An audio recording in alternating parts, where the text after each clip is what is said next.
What is up, New Beginnings Church? Happy Thursday morning to you, and welcome to this devotion series through the Gospel of Luke. Today we are turning the page into Luke chapter 16. Just the last few days we've been looking at Luke 15, all three parables in one chapter.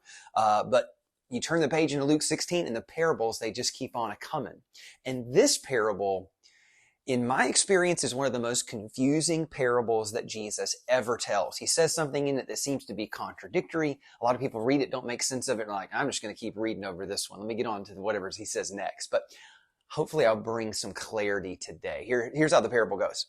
He goes, there was a rich man whose manager was accused of wasting his possessions. So he called him in and said, hey, what is this I hear about you? Give an account of your management, because you cannot be my manager any longer. So the manager said to himself, what am I going to do now? My master's taken away my job. I'm not strong enough to dig. I'm too ashamed to beg. I know what I'll do so that when I lose my job here, people will welcome me into their houses. This is his idea. He called up each one of his master's debtors and he said, hey, how much do you owe my master?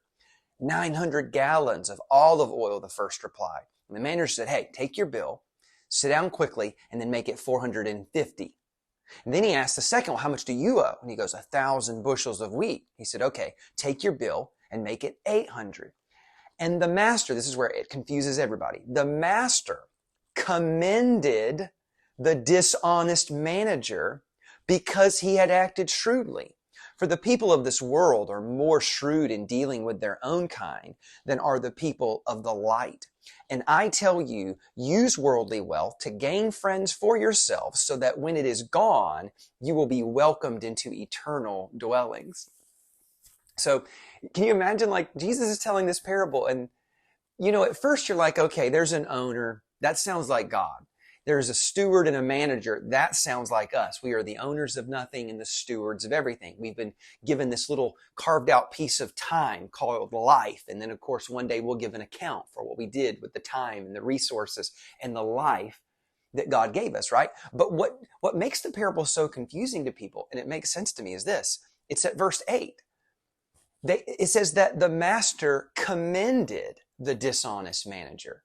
So it sounds like the owner is like, hey, attaboy, great job. Way to go on ripping me off and costing me money, right? That's what it sounds like. It's like the owner, who in this case sounds like God, is actually congratulating the terrible manager. First of all, he wasn't even good at his job, apparently. He wasn't doing very good. And then he becomes shady in his business dealings, right? And does some quid pro quo stuff to get some help once he's fired. It's just a fascinating parable. And I think that's the part that leaves everybody confused. Like, wait, is God commending me to be a little shady if it benefits me? And the answer is no, not at all. Your integrity, your honesty, your will to do what is right simply because it's right, regardless of the circumstances, those things are all powerful. Your integrity is still a real thing.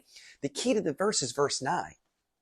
He says, I tell you, use worldly wealth to gain friends for yourselves so that when it is gone, you will be welcomed into eternal dwellings. That's the contrast. Worldly wealth, eternal dwellings. So really what he's saying is this. He's saying, hey, you notice how this guy is shrewd? He's a thinker. He's planning ahead. He's planning for his future. He goes, the children of light don't always do that. Sometimes even the children of light get so consumed on materialistic stuff here that they're not going to have something for them in the future. He goes, I want you to have that same attitude as this guy. I want you to be shrewd.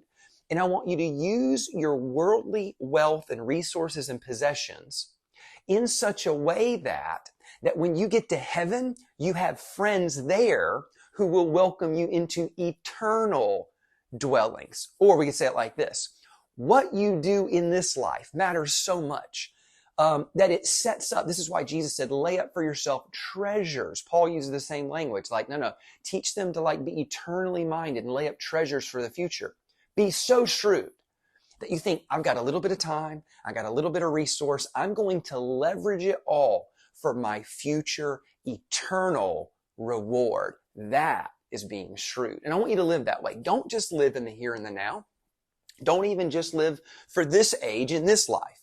Actually live also for the life to come. Can I get an amen? And what does that mean? Use your resources to change people's lives, to point them towards Jesus, to build the kingdom. Because if you do that, one day, just one day, it's going to pay off. Be eternally minded in all that you do. Can I get an amen to that? Church, I love you so much. God bless you. I'll see you tomorrow.